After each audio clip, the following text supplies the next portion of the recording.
ಪ್ರತಿಯೊಬ್ಬರೂ ತನ್ನ ಸಂಘಟನೆಯ ಮೂಲಕ ಮಕ್ಕಳಿಗೆ ಉತ್ತಮ ಶಿಕ್ಷಣದ ಅವಕಾಶ ಕಲ್ಪಿಸಿ ಸ್ವಾವಲಂಬಿ ಬದುಕು ನೀಡಿದರೆ ಸಮಾಜಕ್ಕೆ ಕೊಡುಗೆಯಾಗುತ್ತದೆ.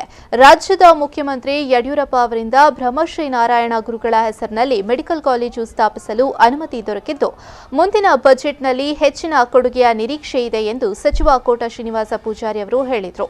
ಬಂಟ್ವಾಳ ತಾಲೂಕು ರಾಯಿಕೊಯ್ಲಾ ಅರಳ ಬ್ರಹ್ಮಶ್ರೀ ನಾರಾಯಣ ಗುರು ಬಿಲ್ಲವ ಸಮಾಜ ಸೇವಾ ಸಂಘಕ್ಕೆ ಕುದ್ಬಣಿಯಲ್ಲಿ ನೂತನ ಗುರು ರಂಗಮಂದಿರ, ಸಮುದಾಯ ಭವನ, ಭೋಜನಾಲಯ ನಿರ್ಮಾಣಕ್ಕೆ ನಡೆದ ಶಿಲಾನ್ಯಾಸ ಕಾರ್ಯಕ್ರಮದ ಧಾರ್ಮಿಕ ಸಭೆಯಲ್ಲಿ ಅವರು ಮಾತನಾಡಿದರು.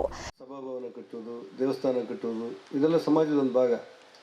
ಅದರ ಜೊತೆಗೆ ಒಂದು ಸಮಾಜ ತನ್ನ ಕಾಲ ಮೇಲೆ ತಾನು ನಿಂತು ತನ್ನ ಬದುಕನ್ನು ತಾನು ಕಟ್ಟಿಕೊಂಡ್ರೆ ಅದು ಒಂದು ಶಕ್ತಿಯಾಗಿ ರೂಪುಗೊಳ್ಳುತ್ತೆ ಅನ್ನೋದು ಸಮಾಜ ನಾವು ಕಂಡುಕೊಂಡಿರುವಂಥ ಸತ್ಯ. ಆ ಕಾರಣಕ್ಕೆ ನಾರಾಯಣ ಗುರುಗಳು ಹೇಳಿದ್ದು, ವಿದ್ಯಾರ್ಜನೆಯಿಂದ ಶಕ್ತಿ ಪಡೆಯಿರಿ, ಸಾಮರ್ಥ್ಯವನ್ನು ಪಡೆಯಿರಿ ಅಂಥೇಳಿ. ಇವತ್ತು ಒಂದು ಕಾಲದಲ್ಲಿ ನಮ್ಮ ಸಮಾಜ ತುಂಬ ಕಠಿಣವಾದಂಥ ಪರಿಸ್ಥಿತಿಯಲ್ಲಿತ್ತು. ಹರಿಕೃಷ್ಣ ಬಂಟ್ವಾಳ ಹೇಳಿದ ಸತ್ಯ. 12-13 ವರ್ಷದ ಕೆಳಗೆ ಯಾವುದೋ ಒಂದು ದೇವಸ್ಥಾನದಲ್ಲಿ ಬಿಲ್ಲವರನ್ನುವ ಕಾರಣಕ್ಕೋಸ್ಕರ ಅವರಿಗೆ ಗೆಜ್ಜೆ ಕಟ್ಟಲಿಕ್ಕೆ ಕೊಡೋದಿಲ್ಲ ಅಂತ ಹೇಳಿದ್ವಿ.